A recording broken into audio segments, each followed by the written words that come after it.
I first met Pat through his connection with John Holt, which you'll hear a little bit more about when I get to talk. And he was a great supporter of the work at the time, and is keeping John's work alive and flourishing. He was publisher with Susanna Sheffer, who, by the way, is in the audience today, and those of you who used to read Growing Without Schooling can appreciate that incredible bit of work. Pat, I'm sure, will tell you some more about his journey. So without taking up any more of his time, let's hear about homeschooling and unschooling from Pat Farenga. Thank you, Peter. I'm not sure how to get the PowerPoint started here. Is the AV guy here? Because it's on my screen, but it's not on that screen. Kevin? Well, Peter, could you get someone to do something? Oh, there you go. I'll just get started. I don't need it. I don't need the PowerPoint right away. So that's a big deal. We got somebody who can help out with the AV. Oh, all right, great. Yeah. I just.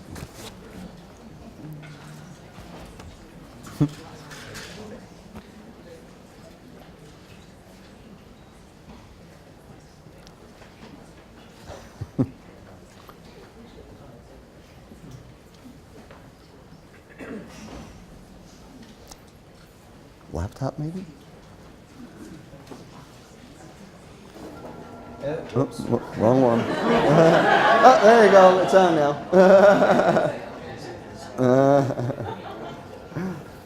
All right. Yikes.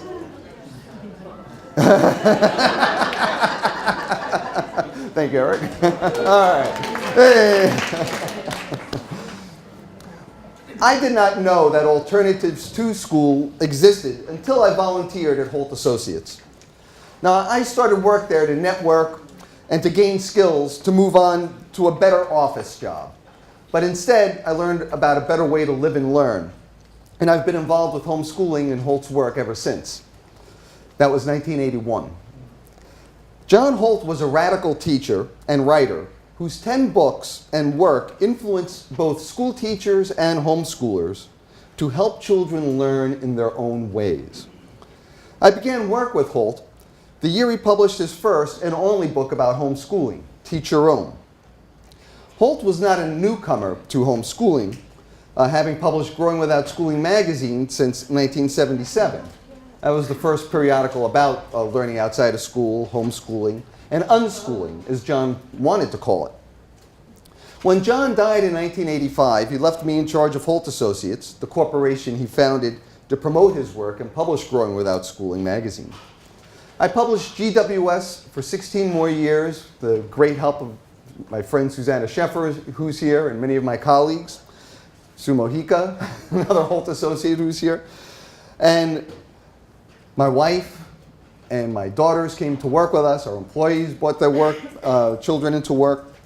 And now, I was talking with Sue and some other folks, our children are adults. And I continue this work today through my website, through talking and writing. Now, before I begin, I need to note something about the title of this event. Get this out of here for you. Oh, wait. There we go. No. Didn't know that was on.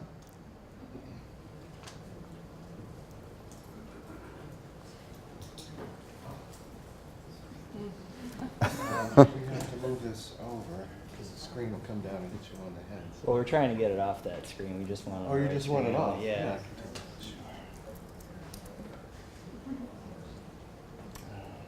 Left. Yeah. All right, thank you. Oh, all the complications technology causes. Boy. So before I begin, I need to note something about the title of this event. We do not have laws and regulations that compel education. Not yet, at least. We have laws and regulations instead that compel attendance in school. Today, I want to talk about laws and regulations that relate to compulsory attendance, schooling, and education, and how homeschooling provides a strategic and tactical response that empowers those who choose it without diminishing public and private programs. To do so, I want to tell you a true story about an unusual intentional community in Italy and draw some parallels to the homeschooling movement in America. Oh, there we go. The Federation of Damen-Her was started in 1975 as a spiritual community in Italy, about 30 miles north of Turin. A retired insurance broker, Alberto Aieraudi, led a group of 24 followers to, in his words, realize a dream, the dream of a society based upon optimism and on the fact that human beings could be the masters of their own destiny without having to depend on other forces outside of themselves. Now, I'm not here to promote Damen-Her as a social or religious movement, so don't worry, I'm not going to get dogmatic. But Aieraudi literally had a dream that instructed him to build the temples of humankind inside the Piedmont Alps, where he claims synchronic lines, the rivers of energy that link the earth to the cosmos, he says, exist. So in 1978, he and some followers began to excavate a tunnel into the mountain using only their hands, hammers, picks, and shovels, and buckets. They had to be secretive because they did not apply for any permits. They write, the permission would never have been granted for a project that seemed impossible to realize in a region that has no laws to control such construction. ABC News had a report about them, and I'm going to read from it. Built piecemeal by 150 people over a 15-year period beginning in 1978. The work was so secret the Italian government never knew what was going on and never gave permission for it. We were very good at keeping the secret, Damen-Her spokeswoman Esperide Ananis said. When there was maybe loud work going on, we would play records. If somebody happened to hear, they would think we were just having a party. The handcrafted structure is full of dramatic beauty, and each apparent dead end really leads into another mysterious hall. You have to think that we did that without any engineer or architect, Ananis said. Everything has been excavated by hand. Falco, as the group's founder, Aieraudi, is now known, said that he always dreamed of the elaborate temples. I had the idea for the temples when I was 12, 13 years old, he said. It was important to build them in secret, or else we would never have been able to build them. Italian law does not foresee this sort of underground building. The project was a secret shared only by the artists, the artisans, and builders constructing the temples. Even many members of the intentional community started by Aieraudi knew nothing of the temples. It was clear that building giant underground rooms filled with murals, sculpture, mosaic, and stained glass was both revolutionary and essential, and there were no laws or authorities to regulate underground construction in the Piedmont Damen-Her region. The community refused to give up their visionary project due to bureaucratic obstacles, so the work went on, silently excavating day and night for the next 16 years. To see what ordinary people can accomplish when intrinsically motivated, here's a short video created by the Damen-Herians that showcases one of the temples, the Hall of Mirrors. This is actually the door that leads to the temples. It's not clear to me if this is built into the side of the mountain or on some structure next to it, but well, you'll see. So here is the door, and here is the Hall of Mirrors. I guess I got to use this to move. Oh wait, here we go.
see how I get back.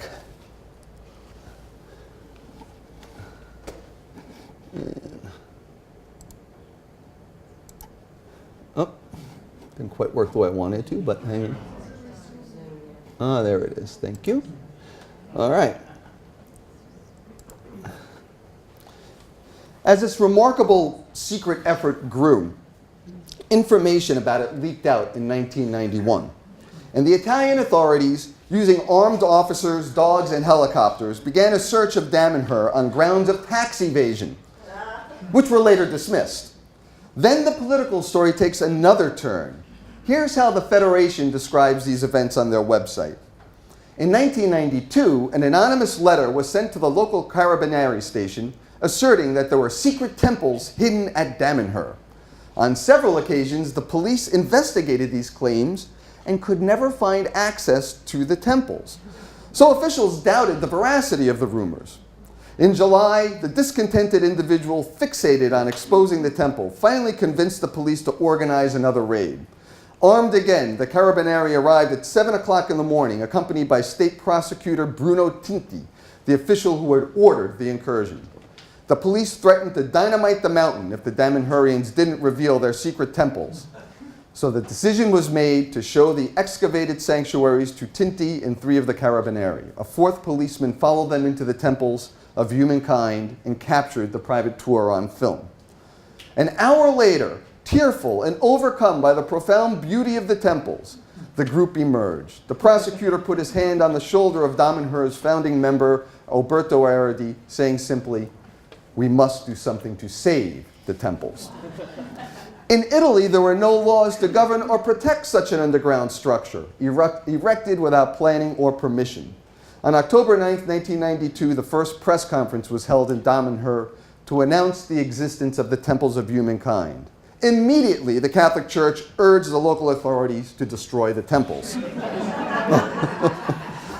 A long, harsh court battle ensued. Damanhurians launched a worldwide crusade to save their sacred building, collecting signatures from a growing number of international supporters.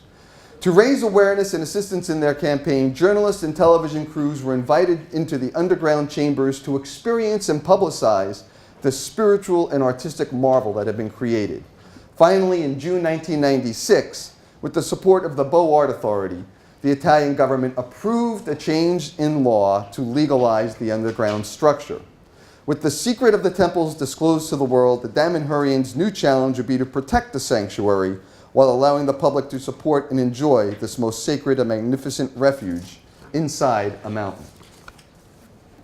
Like Damanhur, the homeschooling movement in America grew while hidden in plain sight. Religious conservatives, communards, homesteaders, and left-leaning independents and others were homeschooling in isolation from one another throughout the 20th century, and John Holt was a bit aware of them.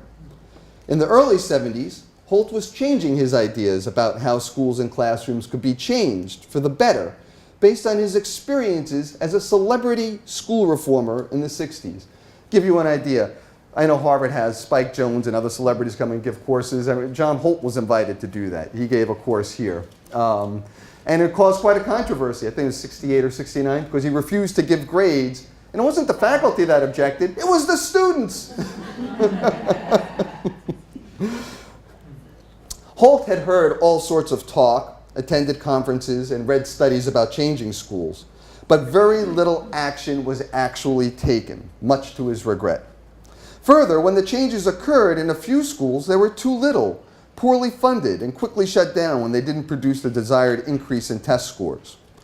Though many deride the 60s as a time of loosey-goosey education, Holt said he would be surprised if more than 5% of the nation's classrooms seriously attempted to be open or experimental classrooms in the 60s. And of those that did, they were not well supported by parents or administrators. Sensing that people preferred to tinker with schooling as it is, rather than seriously attempt to restructure it, Holt began working and studying with Ivan Illich, the author of Deschooling Society, in 1971.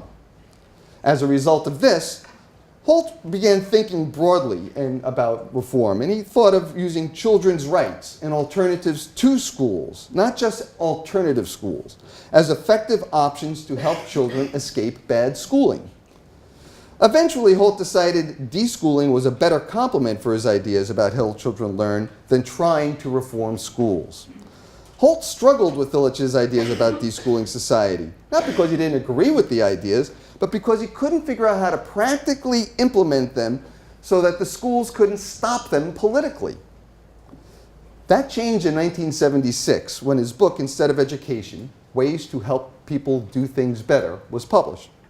Holt ended the book with a call for an underground railroad to free children from bad schools and bad schooling situations. And that call engendered letters from disparate homeschoolers around the country, many telling Holt, you don't need an underground railroad to get kids out of school, you can homeschool them instead.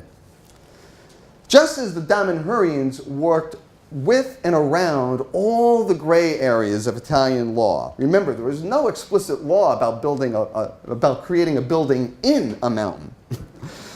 Holt encouraged parents to simply exert their right to direct the education of their children by homeschooling them. There has never been a law in the United States that explicitly prevents a parent from teaching their children at home. Even when compulsory school attendance laws were enacted in the United States, there have always been exceptions. For example, in 1925, in Pierce versus Society of Sisters, the government attempted to eliminate Catholic private schools, and it became the first of several decisions that enshrined the right of parents to educate their children in whatever way they believe in. The state cannot impose on all parents any kind of educational monopoly of schools, methods, and so on. Most important, compulsory school attendance laws in the United States have never specified that attendance can only mean physical presence in a school building. This is why public programs like City is School and Outward Bound are funded. Since homeschoolers receive no funding whatsoever from the government, they enjoy even more distance from government regulations, but they are not immune from them. There are constant efforts to force homeschooling to conform to school-based ideas about how learning should be structured and measured, which is why state and local homeschooling groups that monitor their politicians and legislators are needed and effective. Two Massachusetts state groups are here today. They're represented, and as you can see in your programs, and if Sophia and Bill and Lorraine, raise your hands if anyone wants to talk to them. They are representatives of the state homeschooling group. Yeah, and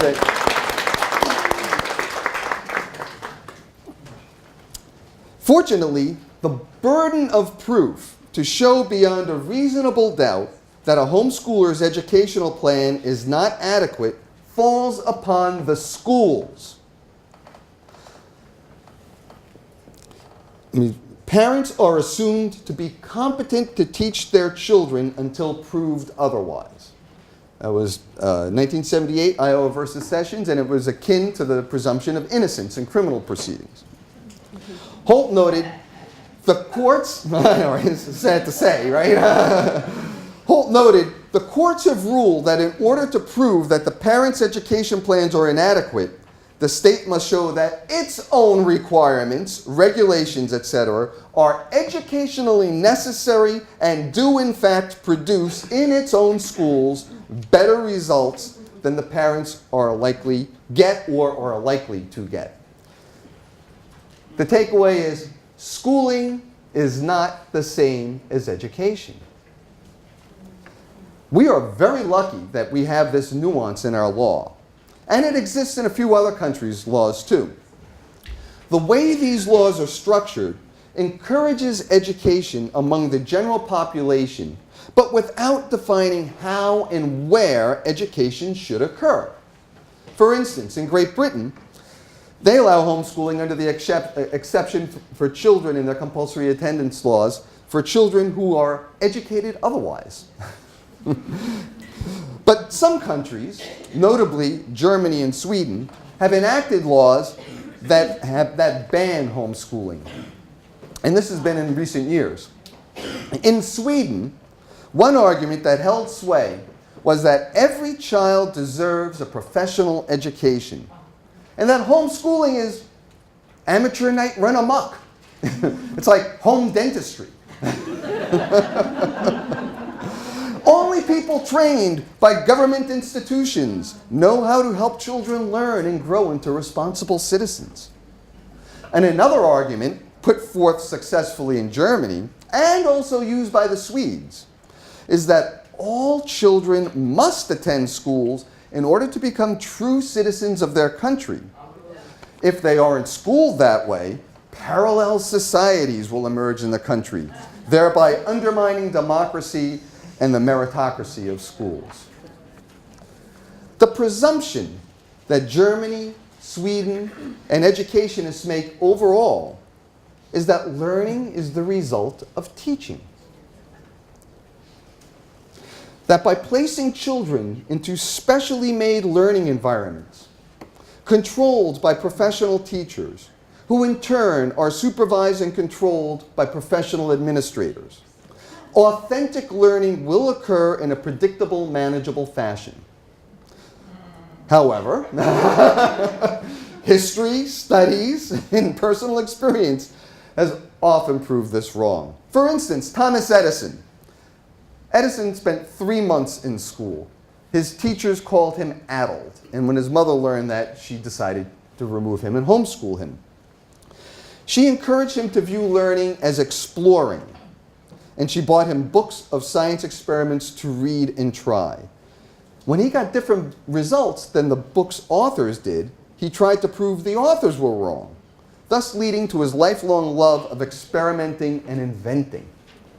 Imagine if his mother had kept him in school and he had that dunce cap on. Where would we even be at the stage of development now? Now, as to the issue of professional teacher development, although Sweden and Germany seem to have it settled, the argument's still being worked out here in the United States. We're in the throes of testing and evaluating teachers to help create the super teacher who will teach everyone everything perfectly. You laugh, but that's actually a phrase used by John Amos Comenius, the so-called father of education, a medieval alchemist. The goal of turning lead into gold, teaching everybody everything perfectly. This educational model assumes the child is a blank slate to be written upon by the teacher, or an empty vessel in need of being filled with the teacher's knowledge. But a different model exists. Learning is the result of the activity of the learner, not the teacher. Like the Damen-Hurrians, many homeschoolers prefer to be the masters of their own destinies without having to depend on outside forces. However, this does not mean homeschoolers are isolationists, seeking only an echo chamber of like-minded people for support. Many homeschoolers choose to use school, take classes, receive mentoring, join civic groups, and so on, but they do so because they have determined they want or need to, not because they turned a particular age or were bribed or threatened to do so. Homeschooling also has a reputation for being highly conservative, a right-wing movement based on traditional Christian values, and that brings with it claims that homeschooling aids in defunding public education and establishing an anti-science, anti-secular doctrine over the nation. It isn't hard to find homeschoolers who fit that description, but it isn't hard to find non-homeschoolers who fit that description too. The fact is, no government funds are currently available for homeschooling. And in the few places where educational vouchers were provided to homeschoolers, it happened here in the school district in Massachusetts, the state changed its regulations to stop it. Indeed, John Holt, myself, and other homeschoolers willingly support their local schools through taxes and other means. We wish we had access to some of the classes and opportunities our taxes help others to use. And I know that sometimes a school does allow this, but most do not. The fear that homeschooling will cause a mass exodus from public schools is very overstated. Most people don't have the confidence, means, or desire to homeschool their children, and gladly pay others to be their children's pedagogues. I'm not pleased with how my education dollars are being spent, but I'm not pleased with most of how my tax dollars are being spent. You know? To support wars, decrease personal privacy, support Wall Street, destroy social safety nets. All right, I'll stop. But regarding education, I think in 2013, we really should consider what Ivan Illich said in 1971. The forces which are now expended towards schools should be redirected to education in a broader perspective. Just as creating public health programs for clean water and proper sanitation improved both the physical surroundings and medical health of the community, by improving the welfare and health of families, we also improve the local community and individual learning. But now schools are too big to fail. Many people need schools simply to keep their children somewhere while they work. And schools employ many people. Homeschooling has publicly and at times contentiously coexisted alongside public and private schools for the 36 years since Holt founded Growing Without Schooling. And yet schools still fear us. You know, it's a strange thing that we would have this power. I don't understand it. Because we're not taking money from them, and the number of students that we're taking is so small. Talk about that in a second. Though we unschooled, my family wound up using the public schools. We had several years where one of our daughters was schooled for a while the others were at home with us. We appreciate having schools as a community resource, but we want something more for our children, something that would kindle their spirits and their minds, something bigger than textbooks, tutoring, and field trips. And that's why we continue to homeschool our kids. We made sure that there was a swinging door. That question came up. It wasn't an all or nothing. When I say my kids went into school, I'm talking about 2 weeks, 3 weeks, 6 weeks. They came out again. That was usually my youngest. My oldest went for a half a year, and then she went for another half a year, and that was it for her. And then my middle daughter wound up going to school in 7th grade and staying straight through. But they all had the choice, and they all knew they could come out, and they all exercised that option. The question came up, does that change it? Yes, it does change the relationship between they're empowered. I can leave. I know my parents will support me. In fact, when my daughter Audrey wanted to leave 3rd grade, she marched down to the principal's office and said, "Can you call my parents and tell them I want to be homeschooled?"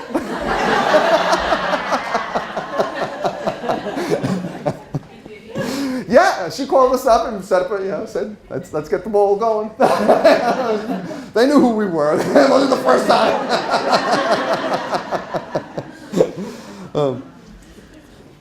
So, wait a minute. Did I wind up on the wrong slide here? All right, here's where I wanted to be. Homeschooling has grown from about 15,000 to 20,000 children being taught at home in 1981 to 1.5 million in 2007, according to the federal government, the Department of Education census. However, they stopped tallying this number in 2007. So we know the government said as of 2007 it was 1.5. So according to me, I think there's probably over 2 million now in 2013. And this growth is not fueled by just religious fundamentalism, though it's an important component of homeschooling's growth. But if you look at these studies, the number one reason parents homeschool, according to the U.S. Department of Education census in 2007, is concern about the environment of other schools.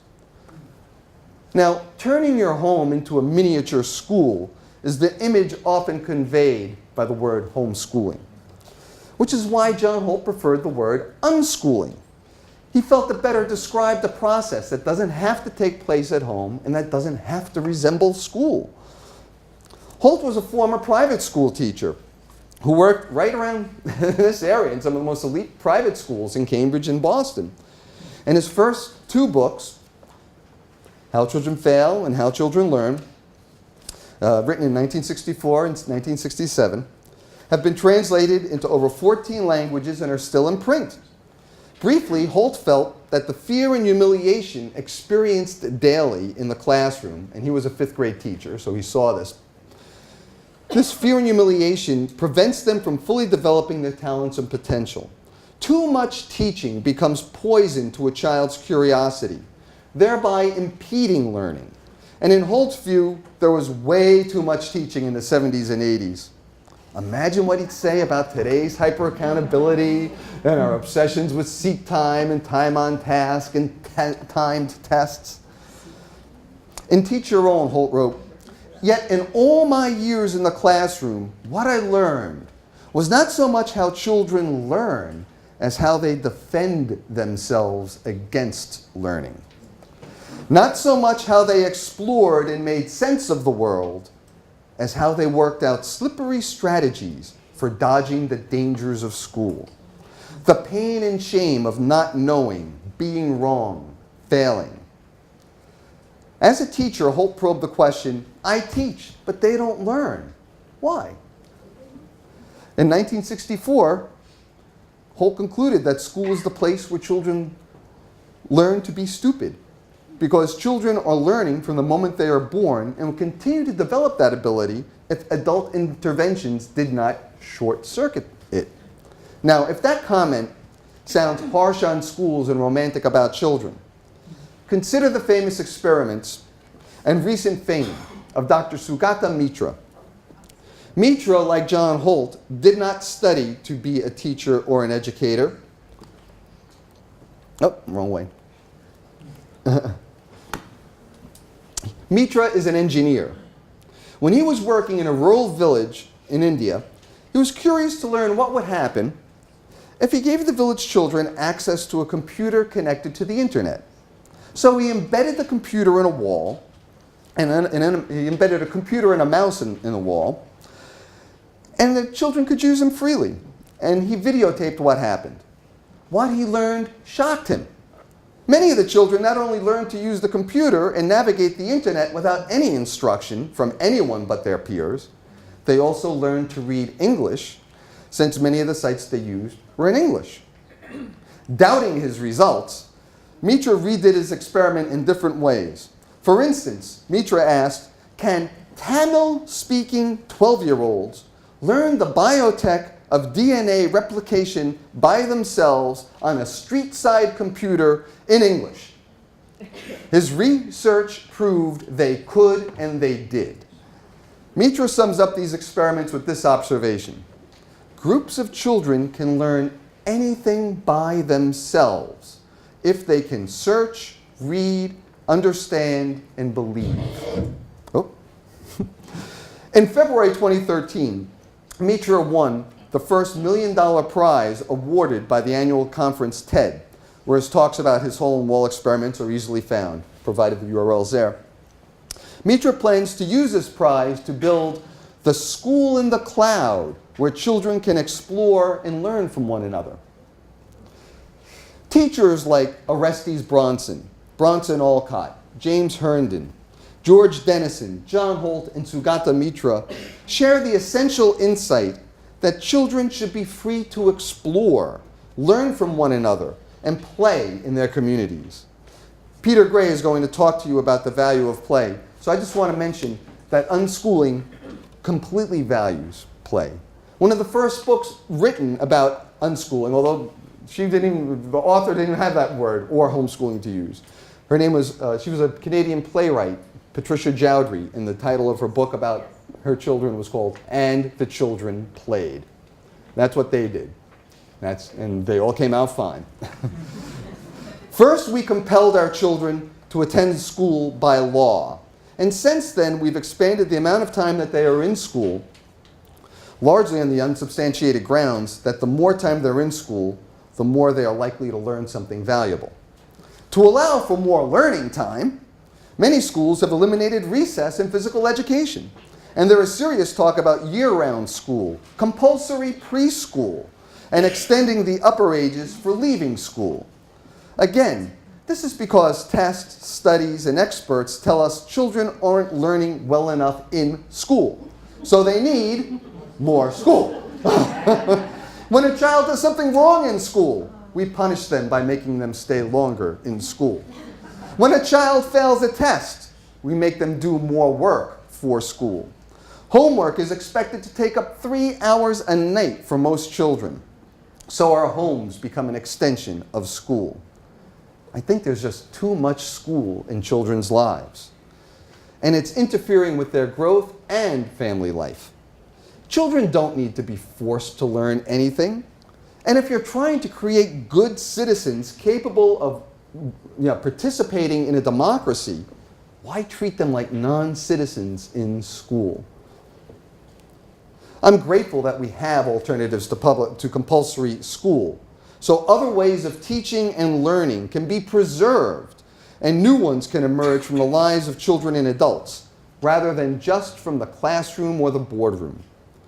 But there's a danger that our love of efficiency in mechanical systems will move us away from compulsory schooling and into the area of compulsory education. The difference is that compulsory schooling considers the physical attendance, the seat time of students, to be a large part of their graduation requirement. Compulsory education requires that you prove you know it, and technology will be used frequently to verify and treat your knowledge deficits. Joel Spring describes how in Education and the Rise of the Corporate State. One example of the application of systems technology to education is a project conducted by the Systems Development Corporation with a grant from the U.S. Office of Education. 5 high schools were selected for intensive study. Flow diagrams of the schools were made to suggest new combinations of media and personnel to accomplish the task of education more efficiently. One innovation was the surveillance and detection system. The computer center of the system would constantly receive data on the performance of each student. These data would include both academic test scores and teachers' reports on the students' interests, social and emotional conditions, and learning problems. The computer would survey these data and compare them with stored information concerning performance expectancies and past achievement. If the computer detected anything wrong, it would notify the appropriate personnel. The machine and model would therefore both diagnose and prescribe remedies. One of the leaders of the project states that the computer could indicate the name of students who might need help, the kind of help that might be needed, and the names of the people who should be alerted. Teachers, students, counselors, or administrative personnel can be alerted by the system. The surveillance and detection system, Spring writes, would create a clockwork world dreamed of in the Enlightenment. This approach does in fact turn man into a thing. Joel Spring goes on to note that once we accept the educational system as an inevitable part of our lives, we then condition ourselves to fit into the system.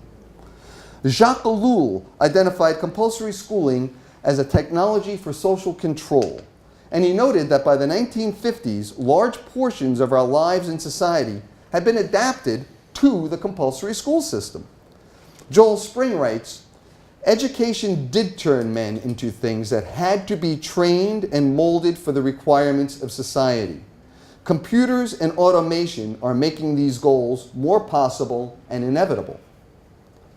Spring wrote Education and the Rise of the Corporate State in 1972.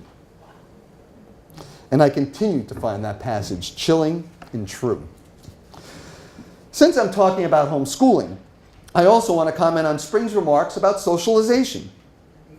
I continue to hear from people, educators in particular, that they understand how children might be able to learn math, reading, and writing, and so on without going to school, but what about socialization? Spring makes a very important point that in school, what they mean by socialization is really just social adaptation. Spring writes, so long as the public schools take responsibility for the socialization of the child, social adaptation to the institution becomes inevitable. The standards of freedom and individual lifestyles are determined by the organizational requirements of the institutions. Any talk about changing the goals of socialization without considering these factors is meaningless. The only possible solution is ending the power of the school. Even though liberals and conservatives argue over funding levels and curricula for schools, neither wants to end the power of schools. However, as Clayton Christensen says, disruptive innovation will change the way the world learns. I think such innovation will occur, but not in the clean, technologically driven way Christensen imagines it. What I see among homeschoolers in general, and unschoolers in particular, is an interest in handcrafting their lives and their learning. They don't want to adapt to technology. They want technology to adapt to them and their goals. Hacking Your Education is the title of a new book by Dale Stevens. And I think it's a great title for describing what is happening outside of schools. Young people like Stevens view college and its incredible time commitments and costs as a dubious investment today. Instead, they are learning skills and finding work in ways described in the book that prove that adage again. Schooling is not the same as education.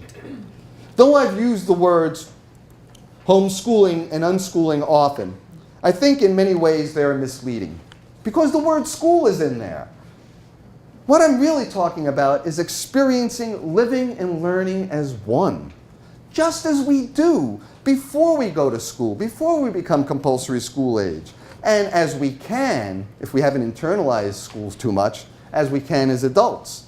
Adults accept that we can learn on the job. We can learn from experience. We can learn on our own from books, media, solitary reflection. We can learn from colleagues, coworkers, and friends. Why can't we extend that understanding to children? Why must the only learning children do that counts be what is taught, predicted, controlled, and measured in school? Unschooling shows us how student-centric learning occurs in a variety of time frames, situations, and families. Homeschoolers have been at the forefront of online learning since it started, sharing resources and information on CompuServe way back when.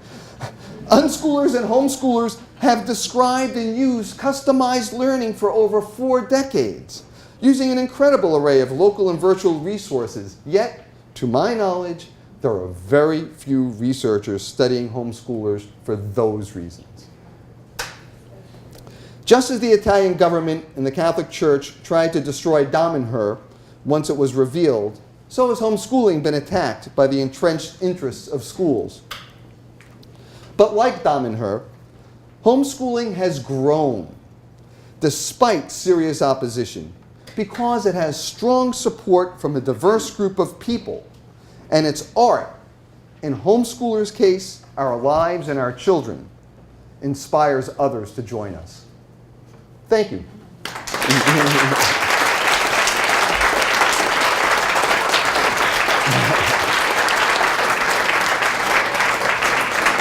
we have time for questions? Yeah? Oh, we have some time? Okay. Any questions or comments? Yeah? Okay. Hey, yes, Sue. Do you have a sense of how much unschooling is actually out there now? Yeah, it's, I estimated, it's funny, some reporter asked me that one time. It was from a major news station, and so I said, there is no study like that. He said, well, take your best guess. So I said 10%. Like if there's 2 million homeschoolers, 10% of that I would consider unschoolers. Next thing I know, that number gets bandied around. It was viral. It's amazing to me. I mean, how like all these reporters just pick this, and so I've seen it even in research papers now. It's interesting. But yeah, yes. Yeah. You talked about how there's an assumption that adults can learn on the job and learn on their own, but Mm-hmm. one thing I've noticed that's sort of important is that for a lot of professional level jobs, there's this requirement of college education. And it's not a requirement that you actually have the education. Mm-hmm. It's a requirement that you have this piece of paper. Yeah. And I have several friends who actually don't have a piece of paper, but I consider actually better educated than Mm-hmm. you do. And they have a hard time in the job market. And I remember when I was hiring, Mm-hmm. I'm fortunate that I did have a degree, but I had to tell the HR department, just send me all the resumes.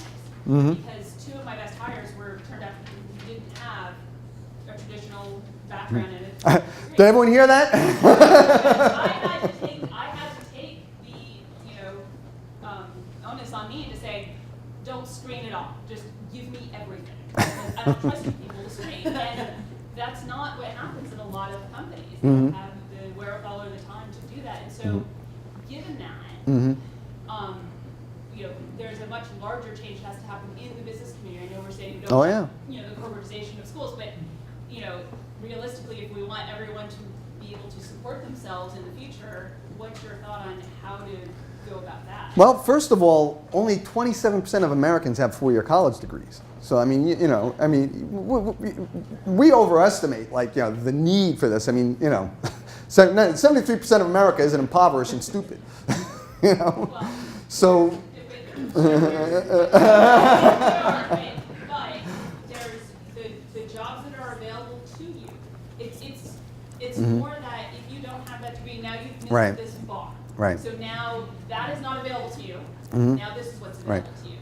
And so you Well- are now, by definition, saying these jobs, which you could do without a college degree, are just not available to Right. you. And that seems strange. Well, clearly, that's one of the things that we're working on and have worked on is unschoolers, homeschoolers, alternative schoolers trying to come up with this, and it's definitely an uphill battle.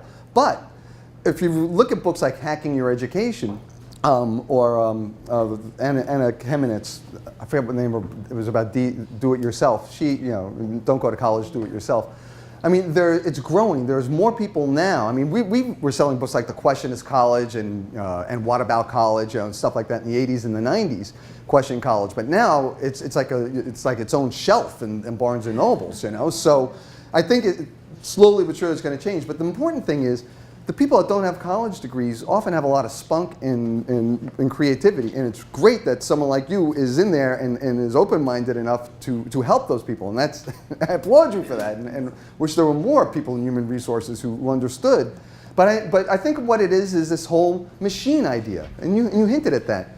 I got 5,000 resumes that came in. How do I get it down to 10? Right? Oh, no college degrees. Oh, they live here. Whatever. Whatever the criteria. So. And again, this is treating people like machines and things and so on, and that's what big business does. And I think that's another thing that I was really interested in when I read Hacking Your Education is, and talking to young people in general, and perhaps Ken Danford, who's here from North Star, right there. Yeah, he could talk about this. They're not worried. I mean, they feel confident that they can get out there and find work. Particularly if they know how to code, So I mean, but the conventional business, I think that you're right that there does need to be more of a push there. Yes. I'm with a small curriculum development company in Vermont. We publish homeschooling curriculum materials. And a couple of weeks ago, we attended the NPEA conference, also here in Cambridge, which is the National Partnership for Educational Access. And it was a very well attended and very inspiring event. A lot of charter schools were there, programs like Upward Bound and Seeds, programs that get students from underserved populations and communities into college-bound programs. And we were the only representatives at that whole conference representing homeschooling, which was surprising. People would look at us, what do you do? They knew what homeschooling was, but they didn't understand why we wanted a seat at that table. We felt like we had something to offer.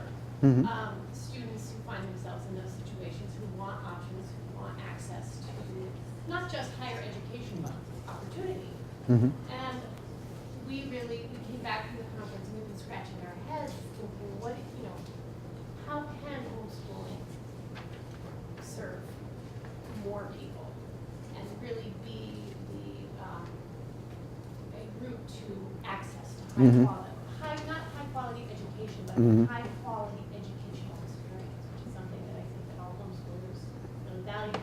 So I guess my question is, do you know in your work with many homeschooling communities and educators, are there initiatives like that? Is that happening? Is homeschooling? Well, Are homeschooling leaders looking at ways of No, I think that individual, as usual, it's just individuals taking initiatives, and I'll talk about some of them. But the point that I think is interesting is that I don't think that schools are going to listen much to homeschoolers. I mean, there's just, it's a Catholic Church listening to a lady. It doesn't happen. So what's going on is the homeschoolers and people that are serving the homeschooling community are keying into the things that school can't provide, which is care for your children during the day and courses or activities and people that aren't present in school. So I'm familiar with a place in Portland, Oregon called The Villages. It's like a huge co-op, you know about them, right? It's a huge homeschooling co-op. And in Georgia, they have a thing called hybrid homeschooling. Actually, it exists in other states too, where people drop their kids off for a few hours, you know, and that, you know, some of them are very structured, sort of like, you know, schools, and others are just drop-off centers, you know, where the kids could play, you know, and we're seeing more, you know, more of that. And then I think that the whole distance learning, the whole thing with the computer is, you know, really changes this idea of physical place, you know, and so I think that there's a great opportunity for people that want to do, like Blake Bowles, he does, what's it, help me here, Unschool Adventures is the name of one of them. He has so many, Trailblazers, but, you know, these are things where like you organize this trips and bicycling across the country or going to Chile and stuff like that for homeschoolers, and these experiences. I think that's another thing that people are looking for, especially for teens, because they want to move, you know, gain independence from the family. So I mean, those are the things that I see being developed. But in terms of like pure curriculum, it's like, you know, the studies I've seen have shown that homeschoolers, something like 70% of the parents who handpick the curriculum for their children. You know, they don't buy a complete package. You know. Let's see, questions. All right, Bill. Pat, my interpretation of Christensen is that if he does say that stage one is adapting to the technology, but that it will not be really effective until the technology can be adapted to the individual. So it's a fine point, but it's very interesting what he talks about. Yeah, no, he is. That book is very interesting. Class dismissed. Right? Yeah. Yes. I think understanding that there are alternatives to college is very important. But the other thing that's persuasive, I just had an experience of mine having a couple of kids reach college age and choose to go in some very innovative ways. The colleges we found were actually receptive to homeschoolers. I think depending on how it's packaged and presented. And you have to also, just like anything else, choose the colleges carefully. But I think that's going to be persuasive. They're looking for students who don't all look exactly alike. And you stand out when you have a different background, again, different packaging. Right. And they work hard. Yeah. There are a few of us here from Connecticut, and I'm curious, you know, you talked about several homeschooling laws, you know, and kind of the early, that there isn't homeschooling law, or law that prohibits you from Right. Where do we read things like that? Teach your own. That's where I got it from. And that's a collection in Growing Without Schooling. If you really want to read, I mean, GWS, we printed like the actual court cases as they were happening, you know, throughout the 70s and 80s and 90s. So you could get it all there. And then there's a wonderful book. It doesn't deal specifically with homeschooling, but with this issue of compulsory schooling, Compelling Belief by Stephen Ahrens. Ken, you had something? In answer to the question about college and the need for a college diploma, which I also recognize for a lot of our teens moving on from Northward in the homeschooling world, there is an upward ceiling often for people. I know adults who don't have college diplomas. The good news is there are increasing ways to get diplomas. You cannot avoid college and do the whole on-college thing, but if you need to go to college for a diploma, there's ever more creative ways to do that affordably and alternatively. And we see that. But the even better news is that whole issue about obtaining a college diploma is completely separate and irrelevant to high school schooling. They're just apples and oranges. And anybody who chooses to homeschool, unschool, or do any alternative as a teenager is not jeopardizing or risking anything at all with future college eligibility. In fact, they often start college sooner and better and healthier and more fun, more self-aware. So they're totally separate things. But it's good news and better news. Thank you. Even with the need for a diploma.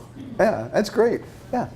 So I actually was on the school where I grew up, and I went to public school for a year, and I went to private school, and then I went to college, so I've had kind of a lot of different backgrounds. But I did my senior thesis on homeschoolers, secular homeschoolers in Western Mass, and the kind of question about unschooling versus curriculum and all that stuff, I think what's particularly fascinating for me is that a lot of families now are doing a combination and are allowing themselves to do alternatives even to the alternative, if you will. So I think what's been great is, I mean, I didn't do that much curriculum growing up. Some of my siblings did, and I learned it when I got to school. But these families, I think, are partly the college and the kind of workforce, more issue the way our society is structured, are recognizing that there's some maybe math or coding or science or things that it would be helpful for kids to have if they want to go into that. But there are a lot of communities, especially in Massachusetts, I think we're very lucky, but there's a lot of communities that are working together to really give kids opportunities to have an array of different experiences and grow with that level of learning that doesn't get squashed. Thank you.